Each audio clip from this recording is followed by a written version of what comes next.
Today I'm going to inform you about the Greek Revolution of 1832. The Greek Revolution was mostly successful as they were able to achieve their goal of being free from the Ottoman Empire.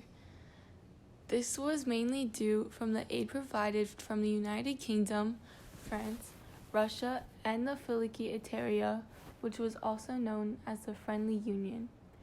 They created a temporary monarchy that was reflected upon the several voices of the people and built a government that avoided tyranny and corruption. Although the revolution was mostly successful, it was somewhat a failure as the revolution wasn't able to completely fix the inequality of the social status and the economy was still failing. The political conditions in pre-revolutionary Greece were very poor. Politically speaking, there was a complete dictatorship, and people's opinions weren't being taken into account when making decisions. Since the Ottoman Empire had complete control over the citizens, there was no government structure, which inevitably led to poor and unequal political decisions being made. Social conditions were weak due to an unequal social hierarchy.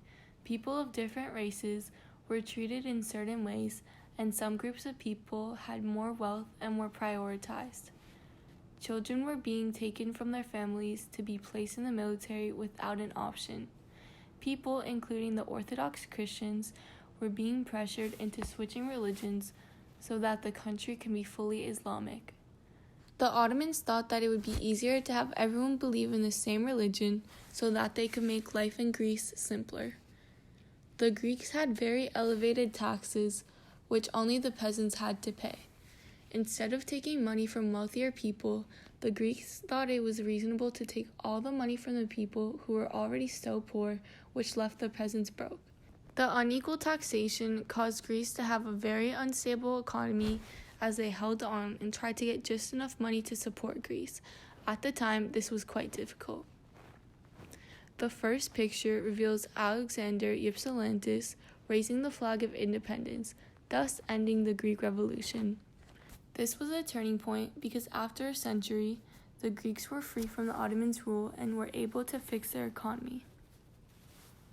The ideals of the revolutionary movement were to get rid of the unfair taxations, be out of the Ottoman Empire's rule, and to give the Orthodox Christians more rights. Due to the recent wars, the taxation system was severely out of place and the economy was crashing. Peasants were stuck paying more taxes. In the slide, you can see the proclamation of independence written by the Greeks to gain independence.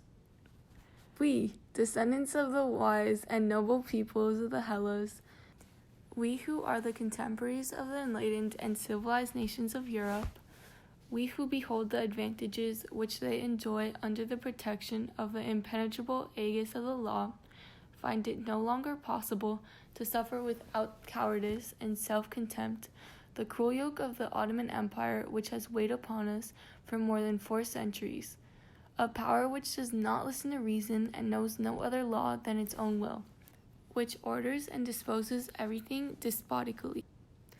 Greece's economy was still damaged due to the unequal taxation.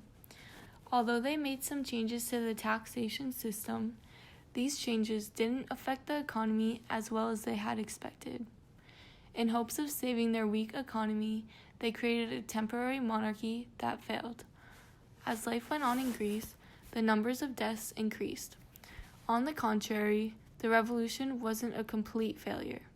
The Greeks were able to defeat the rule of the Ottoman Empire and regain the country that belonged to them.